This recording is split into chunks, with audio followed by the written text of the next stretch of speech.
I've got the Lone Star Grillz El Patron fired up, and I'm getting ready to do the very first cook on this pit. We're gonna see how it does. Now, normally when I get a new smoker in or any kind of pit like this one, the first thing I do is ribs. I do pork ribs. I got some St. Louis. I got 2 racks. We're gonna go ahead and get these seasoned up and get them on. And let's see how this pit does. Here's the ribs. Now I'm gonna leave the membrane on the bottom. I'm not gonna trim these. I'm not gonna do much of nothing but what you see right here. I always use mustard whenever I'm doing ribs. And it's not that it needs a binder, it's just, it does something to these ribs and everybody seems to like it better. So I've got a clean hand here. Let's get some of this on. Let's just rub it here on the top. Let's go ahead and get these out and do the same thing. Doesn't take much, just a thin coat. All right, I'm gonna put a left-hand glove on because I like to shake with my right hand. I'm trying a new rub for the first time today. This is Uncle Dave's Spices and Rubs. This is his barbecue seasoning. Now he does have other seasonings. And look at there, there's the state of Mississippi. This guy reached out to me wanting to know if he could send me some rubs to try. And that's really the reason I took it, because he lives in my state. And I'm going to support anybody that's here in Mississippi. I'm going to at least try their stuff.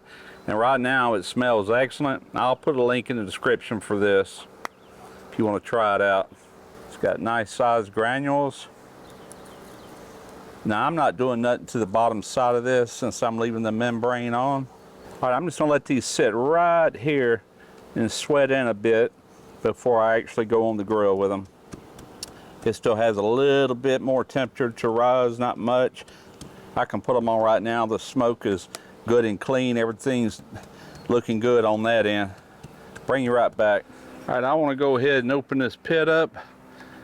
Right now I'm at 225. Good enough to start with. Take 1 rack of ribs. We're just gonna lay them right back here.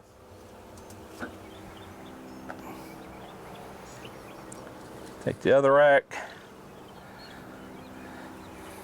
Put them right here. Swap that glove for a leather glove. Let's let it down. All right. Okie doke. I'll probably check on these in about an hour and see if they need spritzing. We'll be back. I want to take a few minutes and talk about something that I was personally compelled to do on this video. And I just recently heard about this, but Rick Galano, he is a fellow YouTuber. His YouTube channel is Rick's Barbecue and Specialties. He was recently, very recently, diagnosed with cancer or a tumor in his neck. It's actually affecting the back of his tongue, going to the back of his spine and down into his shoulder, and it is cancerous. Doesn't look really good, and I hated to hear that about Rick. Great guy, been knowing him, I don't know, it's been a long time, probably 9 years, maybe 10 years on YouTube. Never met him personally, but anytime one of my YouTube brothers are affected in any way, this is just what we do. We reach out and we try to get the man some help, and he needs it right now. He needs it really bad. He's got a food truck and he's actually talking about maybe having to sell that, and I hope it don't come to that because that's part of his livelihood as well. I've been in situations like that and I know how it feels, and I've had people help me out in the past, and I'm just passing it forward. I'm not really up on all the details, but I know it's not good. But what I do know is that his bills are going through the roof, medical bills, very expensive, and I'm doing this and asking anyone that's watching to please, if you find it in your heart, to drop a few dollars or whatever you feel you can. I'll have a link in the description box for a GoFundMe for Rick, and you can go in there and read about it as well. But at minimum, would you please go and share the link out? It's in the description, but the best way to share that is actually go to the link, click on it, and that will take you into GoFundMe, and from there there's share links that will allow you to share to your different social medias. And if you could do that for me and do it for Rick, I'd much appreciate it. And for any fellow YouTuber out there that's got an audience that can reach more people, I encourage you to do what I'm doing here today. And we're all praying for you, Rick, if you're watching this, and hopefully this will lighten your burden. It's enough to deal with the fact you know you got cancer, then you got to deal with all these piling bills on. So if we can give him any relief, I know it will be appreciated, and I thank you very much. And so you know, I am burning hickory wood only. I did start it with like 2 handfuls of charcoal just to make it easier to light, and it's just pure wood in there now. I will be cooking low and slow. I got the heat diffusers in place, and if you watched the first video where the walk around on this pit last week, then you'll know that that diffuser plate is adjustable up and down and can also double as a fire grate. All right, I have been going almost an hour, not quite an hour yet, and I am really able to maintain temperatures. This is bounced between 250 and right where you see it for the most part. I'm at very little fluctuation, and I'm running it just like I would my offset, and just adding a stick. If I notice this drop down just below 250, I'll add a small stick of wood in there, and it brings it right back up in here. Very easy to maintain temperatures. Now, something I noticed, I didn't notice this when I did the review video, but there is a drain plug right here, and I got to thinking about it. I said, well, you know, there's really nowhere for grease to go if it drips, so that makes sense why it's there. But what I'm noticing by having the fire on the bottom, and I'm hearing it as grease is dripping down, it's actually I just heard the wood fall over, so I'm gonna have to move that stick back over here. That just happened. But you can see there's no grease getting on this block right here off those ribs. I hear it atomizing. In other words, when it drips and hits it, it's gone. And that's going to give this meat more of that drum flavor, where you got your fire directly underneath and everything's dripping on your diffuser plates. That's taking care of some of it. Anything that gets by there drips either in the fire or next to it. So I think the only time you would have to use that drain is if you had your fire up here on the fire grate up high and searing steaks. You might get a little accumulation, but other than that, I don't see why you would need that plug. All right, so I went ahead and moved that one that rolled off back on there and added a couple small pieces there. I noticed that temperature's starting to drop a little bit. I can see already I'm gonna have to get that fire management basket. That prevents that from rolling off on either side. Makes it so much easier. Been going about an hour and a half, still holding 250. I've had to add a few splits in here. At times it gets close to 275, between 250, just like an offset, really. Let's take a look. Starting to get some color on these. They could actually use a little spritzing, so I'm gonna go inside and get my spritz bottle, and go ahead and hit them a little bit, and just let them keep going. Let's take a look underneath the bottoms of them. See how that direct. Oh yeah, that's not bad at all right there. And we obviously getting some color on top. There's quite a bit of distance between here and here, so these two side vents, I closed them halfway because there was a lot of heat pouring out of there, which means I was losing a lot of heat up here. But by closing them off, you got to have them open to let your smoke get out of here quickly to create a good flow. And halfway down, that'd be the equivalent of leaving one wide open and the other one shut off. But this way, the smoke's exiting equally. All right, if y'all hear a lawnmower, my wife decided to cut grass before I got finished with this video, so that's what that's about. All right, let's open her up. What I've done since you seen me last is these are done. These are done. I hope they're not getting too done. All I need to do is just put them over here on the side. Let's do a bend check on them. Yeah, those are perfect. Got good pull back, as you can see.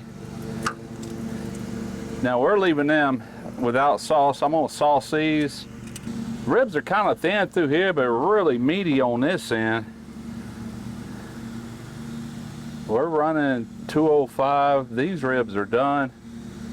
But one thing I want to do, that's tender. I don't care what it is. That's 206. We're really tender here on this end where they thin out. So I'm gonna sauce this. My wife bought some of this a while back. This is not sponsored. We actually bought this at Walmart. It's called Redneck Lipstick. They say real good, boy, they ain't lying. It's got a vinegar background with some heat and some sweet. That's just Southern barbecue at its best. So we're just gonna put some on here. Gonna brush this in good.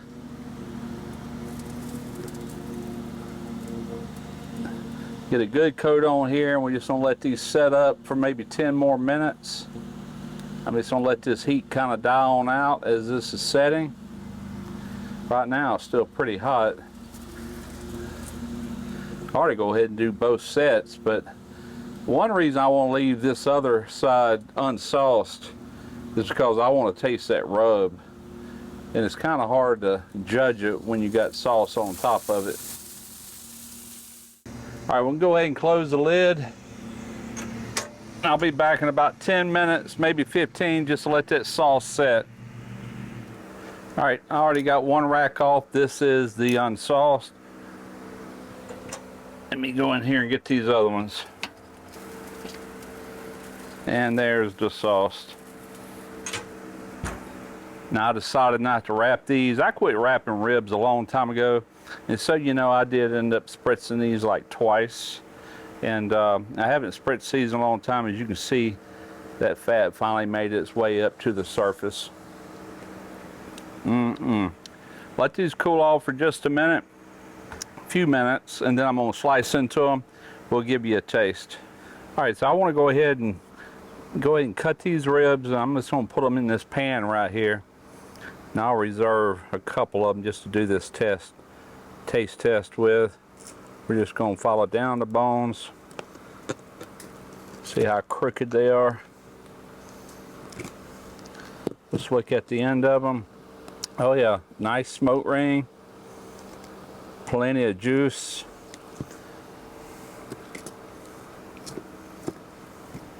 Look at all that. Look at all that meat on them. Look at that. Look at that juice. All right, I don't want to squeeze all my juice out. That is one meaty rib. Look at that.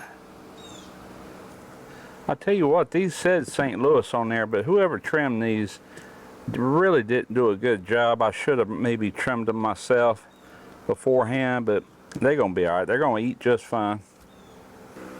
Before I eat the sauce one, I want to eat the one with just the rub on there. Good looking ribs.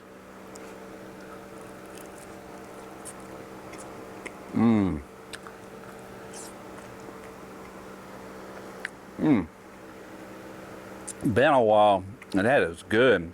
That rub is really tasty. All right, let me try this one here. I picked out a little thin one. This is the sauced. See what we got. I'm gonna find some paper towels because I know I'm wearing it. All right, we're gonna go ahead and get these ribs inside and eat. I see a few flies gathering around. Really not too bad because we're getting ready to get into fall. The El Patron knocked it out of the park, did well. You can see the underside did not burn the underside, has a nice color, deep color, did not wrap these, plenty juicy, great flavor, that's all you want. Well, next time I use this pit, I'm gonna be doing the hot and fast using the second grate, the upper grate, the adjustable grate, and we're gonna probably do either burgers or maybe steaks or whatever, but we're gonna try the grilling function out. Done did the low and slow, worked fantastic. Next up, grilling, and I'm just gonna keep knocking these videos out until I use every function of this, and even then I'm gonna still keep going. Hope y'all enjoyed it. I'm Russ Jones with Smoky Ribs Barbecue.